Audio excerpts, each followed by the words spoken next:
अॼु तारीख़ 27 फरवरी 2024 ते शहीद साईं हिदायतुल्ला लोहार जी FIR न कटण खिलाफ़ ऐं संदसि कातिल गिरफ़्तार न करण खिलाफ़ पेटियल अफ़सल खे नसीराबाद पारां एहतजाजी रैली कढी प्रेस क्लब पेची पंहिंजो एहतजाज रिकॉर्ड करायो।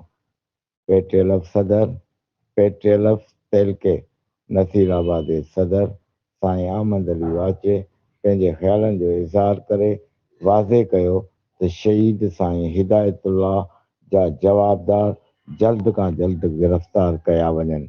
ॿी सूरत में एहतजाज जो दाइरो वधायो वेंदो। पेटियल ज़िले कंबर ऐं सिंध जे मरकज़ी अॻुवाननि सां मुशावरत करे खेनि एहतजाज में शामिल करे भरपूर एहतजाज कयो वेंदो। उस्ताद न्यूज़ 7 हैदराबाद।